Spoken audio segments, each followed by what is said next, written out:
Hello, good morning. Today we start second chapter and that is money. Now what is money? How it is invented? What are its types? How it is evaluated? That is thing we will study in this chapter. So uh, you may think that money means rupees. No, money means not rupees. Rupees here it is unit of India, unit of currency of India. And money is that unit which facilitates exchange of goods. In every country, the unit of money is different. In India, rupees is the unit of money. In USA, dollar is the unit of money. In Japan, yen is the unit of money. So, unit of money, don't get confused. Money means not rupees, money means not dollars, money means not yen. Money is unit of exchange, and here in every country they have different units of money or different currencies. We are saying here in general language, different currencies are used for money. Currencies are not meant here the meaning of money. They are only here, that means here, representative of money. So here that is money. Money's invention is a fundamental invention. आपण आज दुसरा chapter सुरू करणार आहोत आणि त्याचं नाव आहे मनी. तर मनी म्हणजे काय आणि त्याचं उत्क्रांती कशी झाली आणि त्याचे टाईप्स कुठले आहेत आणि त्याचं फंडामेंटल इन्व्हेन्शन कसं आहे हे. म्हणजे आता in this area of industry, commerce and trade, invention of money is fundamental invention. जसं की मेकॅनिकल फील्डमध्ये जसं चाकाचा शोध लागला किंवा सायन्समध्ये जसं ते ह्याचं गुरुत्वाकर्षणाचा शोध लागला, तसं इथं कॉमर्सच्या फील्डमध्ये किंवा एक्सचेंजच्या फील्डमध्ये किंवा इकॉनॉमिक्स आणि त्याच्याशी रिलेटेड सगळ्या सब्जेक्टमध्ये हे फंडामेंटल इन्व्हेन्शन आहे. So it is a revolutionary change in economic life of human beings. म्हणजे ह्युमन बिईंगचं लाईफ हे इझी झालं, कम्फर्टेबल झालं आणि त्यांना त्यांच्या इकॉनॉमिक ॲक्टिव्हिटीज कॅरी करायला ह्याच्यामध्ये मदत झाली. रिव्हॉल्युशनरी चेंज म्हणजे काय बघा. रिव्हॉल्युशन म्हणजे काय, all of sudden change. Evolution म्हणजे काय, ग्रॅज्युअल चेंज. इव्हॉल्युशन म्हणजे हळूहळू होणारा बदल आणि रिव्हॉल्युशनरी चेंज म्हणजे ऑल ऑफ सडन म्हणजे एकदम होणारा बदल असं आपण आता म्हणू शकतो. So next is here goods bought and sold, wants are satisfied because of money. आता आपण कुठल्याही पद्धतीचे गुड्स, कुठल्याही किमतीचे गुड्स कुठल्याही क्वांटिटीमध्ये आपण घेऊ शकतो आणि आपल्या वॉन्ट सॅटिस्फाय करू शकतो. हे it is possible only because of money. Money is invented to overcome the difficulties of barter system. म्हणजे खरं बार्टर सिस्टमला धन्यवाद दिले पाहिजेत, कारण ह्या बार्टर सिस्टममुळेच मनीची नेसेसिटी लोकांना जाणवू लागली आणि त्याच्यामध्ये त्याचं मग इन्व्हेन्शन झालं आणि हे एक फार मोठं इन्व्हेन्शन आहे. So here that is called as hair money. Now next is barter system. What is mean by barter system. अगोदर तुम्ही बार्टर सिस्टम म्हणजे काय हे समजून घ्यायचं आहे. So barter system is exchange of goods for goods. ही ओल्ड मेथड आहे. बार्टर सिस्टम ही ओल्ड मेथड आहे आणि बार्टर सिस्टममध्ये काय होतं की goods are exchange for goods. म्हणजे आता आपण कसं करतो, आपल्याला गुड्स पाहिजे असतील किंवा आपल्याला कमॉडिटीज पाहिजे असतील तर आपण पैसे देतो आणि गुड्स घेतो. पूर्वी कसं होतं की गुड्सच द्यायचे आणि गुड्सच घ्यायचे, त्याला आपण काय म्हणतो बार्टर सिस्टम. म्हणजे राईस असेल तर त्याच्याबदली व्हीट घ्यायचं, व्हीट असेल त्याच्याबदली राईस घ्यायचं. तिथं मनी नव्हतंच, युनिट ऑफ मनी नव्हतंच, मनीचं इन्व्हेन्शन नव्हतं. त्याच्यामुळं commodities are exchange for commodities and that system is called as barter system. हे तुम्हाला नक्की आता माहिती पाहिजे as a commerce student barter system म्हणजे काय आहे. तर त्याच्यामध्ये काही डिफिकल्टीज आल्या आणि म्हणून मनीचं इन्व्हेन्शन झालं. सो त्या डिफिकल्टीज कुठल्या आता, तर त्या डिफिकल्टीज बघा. पहिली डिफिकल्टी आहे problem of double coincidence of wants. Double coincidence म्हणजे दुहेरी योगायोग असं त्याचं मराठी ट्रान्सलेशन आहे. म्हणजे एकाच वेळी दोन पर्सनना जर वस्तू एक्सचेंज करायच्या असतील तर त्यांना असा पर्सन शोधायला लागतो की तो त्याच्याकडं असणाऱ्या कमोडिटीसाठी त्याला पाहिजे असणारी कमोडिटी एक्सचेंज करू शकतो, असं हे अर्थ आहे problem of double coincidence of wants. आणि असं होणं थोडंसं अवघड होतं आणि त्यामुळं तिथं एक्सचेंजला डिफिकल्टी येत होती. So problem of double coincidence of वॉन्ट्समध्ये समजा आता आपण हे एक्झाम्पल घेतलं, तुमच्या पुस्तकातच एक्झाम्पल आहे. ए हा पर्सन आहे, हा बी हा पर्सन आहे. एकडं काय आहे, क्लॉथ आहे. बीकडं काय आहे, राईस आहे. आणि एला जर राईस पाहिजे असेल तर तो समजा बीकडं गेला, म्हणला माझ्याकडं क्लॉथ आहे आणि तू मला तुझं राईस दे. तर इथं बी हा तयार पाहिजे ना क्लॉथ घ्यायला. बीला जर क्लॉथ नको असेल तर ते एक्सचेंज पॉसिबल नव्हतं. बघा काय आहे, ए आहे, एकडं आहे क्लॉथ, हा बी आहे, बीकडं आहे राईस. ए हा बीकडं गेला, म्हणला हे माझं क्लॉथ घे तू आणि तुझं राईस मला दे. पण बीला राईस द्यायचा नव्हता आणि त्याला क्लॉथ नको होतं. मग त्याला जर क्लॉथ नको असेल आणि त्याला जर राईस द्यायचं नसेल तर एला बी सापडून पण आणि त्याच्याकडं राईस असेल तरीसुद्धा एक्सचेंज होत नव्हतं. मग एला अजून एक कोणातरी शोधून काढावं लागेल की जो क्लॉथ घेईल आणि राईस देईल, आणि हे खूप डिफिकल्ट होतं. मग त्याला फाइंड आउट करायला लागायचं कोण आहे का असा पर्सन की क्लॉथच्या बदल्यामध्ये राईस देईल. समजा तो सीकडे गेला, सीकडं तो सीला म्हणला माझ्याकडं क्लॉथ आहे, मग सी म्हणला माझ्याकडे राईसच नाही, वीट आहे. मग तिथं ट्रान्झॅक्शन होईल का? मग तो म्हणला तू वीट घे आणि क्लॉथ दे. पण एला काय पाहिजे होतं, राईसच पाहिजे होता, तो वीट कसा घेईल? मग अशा पद्धतीचं हे दुहेरी योगायोग जो आहे असं जे म्हणलेलं आहे, म्हणजे दोन्ही पर्सनला वस्तू एक्सचेंज करायच्या असतील आणि दोन्ही पर्सन जर ते ॲग्री झाले त्या वस्तू एकमेकांशी एक्सचेंज करताना तर तो ट्रान्झॅक्शन होत असेल. पण आता कसं आहे, आता आपल्याकडं मनी असतं. म्हणजे हे क्लॉथ जर असणार समजा एकडं तो मार्केटमध्ये विकेल, त्याच्यापासून तो रुपीज घेईल आणि रुपीजमधनं राईस तो परचेस करेल. म्हणजे इथं त्याला कुठलाही पर्सन आता फाइंड आउट करायला लागणार नाही. So here this is problem of double coincidence of wants. आणि ह्याच्यामुळं नेसेसिटी जाणवायला लागली की आपल्याला एक कॉमन युनिट ऑफ मनी पाहिजे, म्हणून ते कॉमन युनिट ऑफ मनी तिथं found out, it is found out. त्याच्यात दुसरी डिफिकल्टी आहे बघा, lack of common measure of value. आता there was no standard unit of account to determine the value of commodity.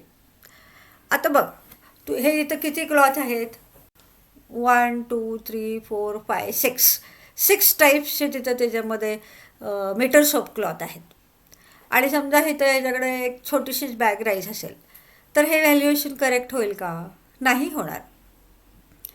म्हणजे तुमच्याकडं समजा 6 पॅक्स असतील क्लॉथचे, त्याची व्हॅल्यू जर समजा 1 किलो राईसशी जर कम्पेअर केली, 2 किलो राईसशी कम्पेअर केली, समजा 10 किलो, तर ते होईल का? नाही. क्लॉथची व्हॅल्यू जास्त आहे. म्हणजे 5-6 जर तुमच्याकडं हे असतील सायझेस ऑफ दॅट क्लॉथ असतील, म्हणजे 5-6 गठ्ठे असतील तुमच्याकडं क्लॉथचे आणि त्याच्या बदली तुम्हाला फक्त 4-5 किलो राईस दिला गेला तर ते व्हॅल्युएशन करेक्ट होईल का? नाही होणार ते काय व्हॅल्युएशन करेक्ट. मग आता आपण काय करतो, समजा तुम्हाला 2 kg राईस पाहिजे. आता समजा 1 kg आपण चांगल्यातलं चांगला म्हटलं तर 100 रुपीजचं समजा kg राईस असेल. तुमच्याकडे हे 5-6 क्लॉथ्सचे बॅग्स आहेत, ते तुम्ही मार्केटमध्ये जाणार, ते समजा त्याची व्हॅल्युएशन झालं 1000 रुपये आणि हे राईसचं व्हॅल्युएशन झालं 200. मग आता आपण काय करतो, हे क्लॉथ मार्केटमध्ये विकतो, ते 1000 रुपये घेतो, त्या 1000मधनं आपण 200चं राईस घेतो आणि 800 आपण दुसऱ्या कारणाकरता वापरतो. तर असं जुन्या काळी म्हणजे बार्टर सिस्टममध्ये होत नव्हतं. त्याच्यामुळं तिथं कॉमन मेजर ऑफ व्हॅल्यू नव्हताच. म्हणजे आता कसं होतं बघा, आत्ताच्या काळामध्ये काय आहे की क्लॉथची व्हॅल्यू पण रुपीजमध्येच होती आणि राईसची व्हॅल्यूज पण रुपीजमध्ये एक्सप्रेस होती. दोन्ही व्हॅल्यू रुपीजमध्ये एक्सप्रेस होतात, त्यामुळं एक्सचेंज एकदम इझी झालेलं आहे. म्हणजे तुम्ही क्लॉथचं कन्व्हर्जन कशात करता, मनीत करता आणि त्या मनीपासून काय घेता, तुम्ही राईस घेता. मग तुम्हाला पाहिजे तेवढं राईस घेता. पण तिथं कॉमन मेजर ऑफ व्हॅल्यू नव्हता बार्टर सिस्टममध्ये आणि म्हणून इथं मनी इन्व्हेंटेड झालं. त्याच्यासाठी मी हे इथं एक्झाम्पल देतो, तुमच्या पुस्तकातलं एक्झाम्पल आहे हे. आता बघा, हा फिश इथं घेतो आहे आणि तो ह्याला काय देतो, मनी देतो ना. म्हणजे युनिट ऑफ अकाउंट इथं काय आहे, मनी आहे. म्हणजे ही मनी हा कुठेही वापरू शकतो. हा जो कोळी आहे तो कोळी आपल्याला इथं ते त्या पर्सनला फिश देतो आहे, हा ट्रेडर आहे समजा फिशचा आणि हा कंझ्युमर आहे. हा फिश देतो आहे आणि काय दाखवलं आहे पिक्चरमध्ये, तो त्यांना मनी देतो. ह्याच्यामध्ये मनी आहे असं समजू, ॲज्युम करून तुम्ही हे समजून घ्यायचं, ॲज्युम करू की ह्याच्यात मनी आहे, मग तो मनी ह्याला देणार आणि फिश हा घेणार. कसाही आपण या पिक्चरचा अर्थ काढू शकतो.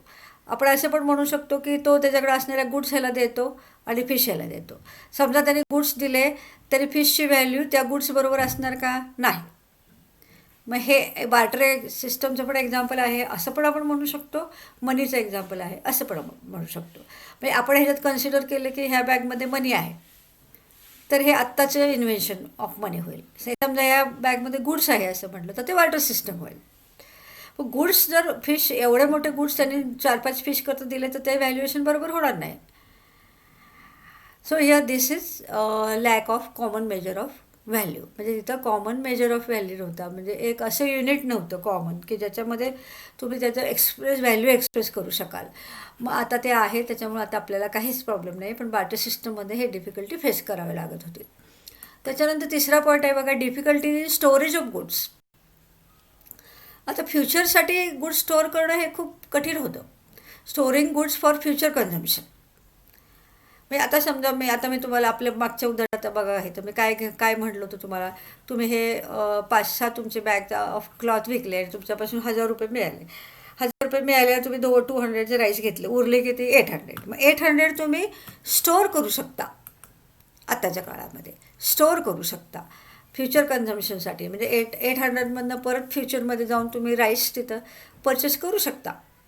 का तर आता क्लॉथची व्हॅल्यू पण रुपीजमध्ये आहे, राईसची व्हॅल्यू पण रुपीजमध्ये आहे आणि दोघांची व्हॅल्यू जर एका कॉमन मेजरमध्ये जर एक्सप्रेस होत असेल तर ते युनिट आपण काय आहे, रुपीज हे युनिट आहे, या रुपीच्या फॉर्ममध्ये आपण ते स्टोअर करू शकतो, बँकेमध्ये स्टोअर करू शकतो, आपल्या कपाटमध्ये ठेवू शकतो. So storing is easy now because of money, and in the barter system it was very difficult. So it was very difficult to store the goods as their nature is perishable. ते त्याने सांगितलं दुसरा, difficulty in storing due to perishable nature of goods. आता क्लॉथचं जाऊ दे, समजा आपल्याकडं rice असेल, राईस व्हेजिटेबल असतील.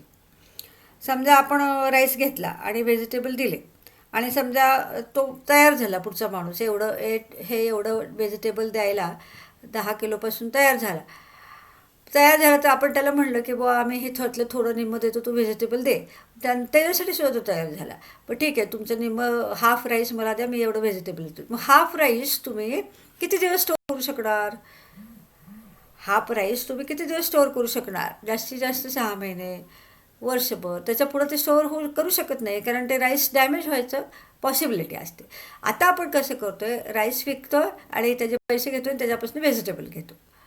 जरी व्हेजिटेबलवाला हाफ राईस तुमच्याकडनं घेतला आणि व्हेजिटेबल त्यांनी दिले तर तो उरलेला हाफ राईस आहे तो तुम्ही लाँग टाईम करता स्टोअर करू शकत नाही. ही ह्या बार्टर सिस्टममधली डिफिकल्टी आहे. So therefore we cannot store here that goods for future consumption or for long time because of its perishable nature. आणि आता ह्याच्यामध्ये स्टोअर का करू शकत नव्हतं बघा, lack of space to store heavy bulky goods. For example, if you have 10 bullocks, it requires very much space to store here that 10 bullocks for future, and you have to maintain also that bullocks, you have to take care of that bullocks. That is different. One more again point.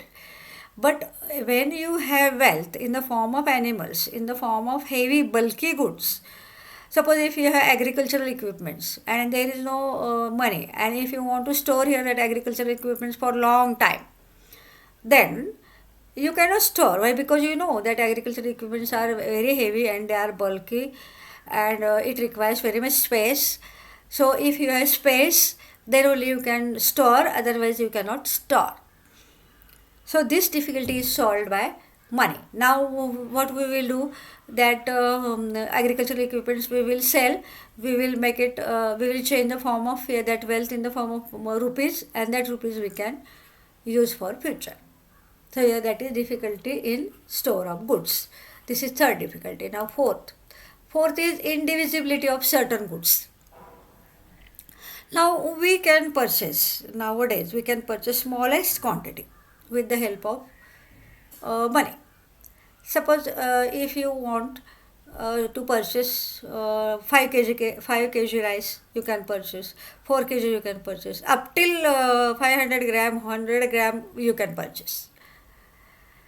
In case of any fruit race, not only rice is there, wheat is there, sugar is there, or any here type of commodity, you can purchase in smaller quantities. For example, detergent powder. So, for example, detergent powder, in case of detergent powders, you know, you can have 5 kg, you can purchase 5 kg, you can purchase 2 kg, you can 3, again up till I think here that 250, here it is available. That means in market now smallest quantity is available, and it is exchanged for money. What happened in barter? Inconvenient to divide animals, house, etc. in small parts, and it was difficult to fix the proportion of one commodity to exchange for another commodity. Now you just see here, this is A, and this is A, and this is B. He has 5 kg of rice, and B also wants rice, and B has bullock. So if A is ready to exchange rice, 5 kg rice for his bullock, then this transaction is affordable? No. B may say, I have this, horse. I have this horse and it is very precious. How can I will give here that for 5 kg? You cannot separate his leg, and in exchange of that leg you cannot take the rice. You have to give whole that horse, then only here it is working. Understood? So here this is indivisibility of certain goods. That means some goods are exchanged, particularly animals. Here they are exchanged for money, but they cannot be divisible. And in case B anyhow he wants that rice, then unfortunately he has to give that horse, and he has to purchase here that 5 kg rice only. Is it feasible? No. Is it correct transaction? No.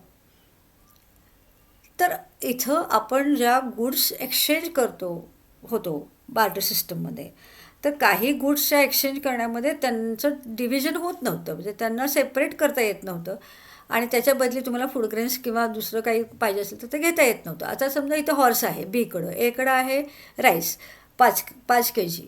5 K G rice food हॉर्सला देणं हे व्यवहार्य नाही. बी म्हणू शकेल की मी माझा horse value जास्त आहे आणि राईसची 5 के जीची राईसची व्हॅल्यू कमी आहे. मग तो असं पण नाही म्हणू शकत ना, तू ह्याचा लेग काढून घे, नाहीतर ह्याचं काय बॅक काढून घे आणि त्याच्या बदली मला हे राईस दे, असं होणार नाही. हॉर्सचा लेग काढून घेतला तर तो कामच करू शकणार नाही. तर अशा प्रकारची डिफिकल्टी होती की ज्या वस्तू एक्सचेंजमध्ये आपण करत होतो आणि त्याच्या बदली आपल्याला पाहिजे गोष्टी घेत होतो, तर काही गोष्टी ह्या डिव्हिजिबल नव्हत्या. आता आपण काय करतो आहे, बीला जर राईस पाहिजेच असेल अगदी, तर बी काय करतो, हॉर्स दुसऱ्या कोणाला तरी विकतो एला विकायच्या ऐवजी. मग दुसऱ्या कोणाकडनं तरी तो मनी घेतो, म्हणजे रुपीज घेतो, आणि तो त्यातलं थोडे रुपीज काढून एला देतो. मग ते डिव्हिजिबल नसल्यामुळं त्याला ते राईस जरी पाहिजे असला बीला, तरीसुद्धा त्याला ते देता येत नव्हतं, कारण हॉर्सचं व्हॅल्युएशन जास्त 5 के जीपेक्षा. So here this is indivisibility of certain goods. त्याच्यानंतर आहे बघा problem of making deferred payments. Deferred payment म्हणजे काय, पोस्टपोन पेमेंट. डिफर्ड पेमेंट याचा अर्थ काय होतो, पोस्टपोन पेमेंट म्हणजे फ्युचरमध्ये दिले जाणारं पेमेंट, त्याला आपण डिफर्ड पेमेंट म्हणतो. समजा 10,000 आता मी घेतले कुणाकडनं तरी, प्रोव्हिजनल स्टोअर्समध्ये गेले, समजा अजिंक बाजारमध्ये गेले, तिथं 10,000 रुपीज दिले, मला काय पाहिजे ते घेतलं, मी त्याला सांगितलं मी तुला महिन्यानंतर देते. तर I can pay here next month for rupees that 2,000. But it is not possible in that barter system. So repayment of loan was very difficult due to exchange of commodities. हेच आपण हॉर्सचं एक्झाम्पल घेतलं. समजा एखादा म्हणला व horse मला तोपर्यंत वापरायला दे 1 वर्ष, मग 1 वर्षानंतर मी तुला तुझं हॉर्स परत देतो आणि त्याच्या बदली काहीतरी देतो, असं जर म्हणलं तर 1 वर्षानंतर हॉर्स एवढी सर्व्हिस देऊ शकेल का? समजा काही लोड कॅरी करायचा असेल त्याला, if horse has to carry the load and if he becomes old, then how can how can this transaction it will be happened? So you cannot exchange commodity for future payment. So here that is the problem of making deferred payments. So thus we have finished this difficulties of barter system, and because of here that barter system and difficulties of that barter system, money is invented and money has solved all that problems. While explaining here different points, I also compare what is the situation of that point in this money era and in that barter system, or in this money system or that barter system, and from that you can understand. So today, let me see here what we have done or learned. So money is a very important invention, and in the field of here trade, commerce, and wants can be satisfied very easily nowadays because of that money, and money is invented to overcome the difficulty of barter system. Barter system is the exchange of goods and for goods, exchange of goods for goods. So first difficulty is problem of double coincidence of wants. That means you have to choose or select, or you have to find out the person who is ready to exchange goods what you want. So yeah, that is problem of double coincidence of wants. Second is here there was lack of common measure of value. The valuation of one commodity which is exchanged for another commodity, it is very difficult. Then after here difficulty in storage of goods those which are exchanged, they are perishable in nature, so it is very difficult to store the goods. And again one more difficulty is here lack of space. Here because of lack of space, very heavy and bulky goods cannot be stored. And then invisibility of certain goods which are exchanged, they are not divisible and they cannot be divided, therefore transaction couldn't happen in that barter system, or there was difficulty of here of happening that transactions. That example of horse in exchange of rice I explained you. Then after your problem of making deferred payments. Deferred payments are those payments which are made in future, or amount to be given in future is called a deferred payment. So yeah, that deferred payment is not possible because of this barter system. So because of this all these difficulties in barter system, that money was invented, and now we have different forms of money which facilitate here the full satisfaction of wants very easily. And now here this is the era of digitalization, again it becomes easy. That also we will study in history or evolution of money or types of money, this thing. So today we stop here. Thank you very much.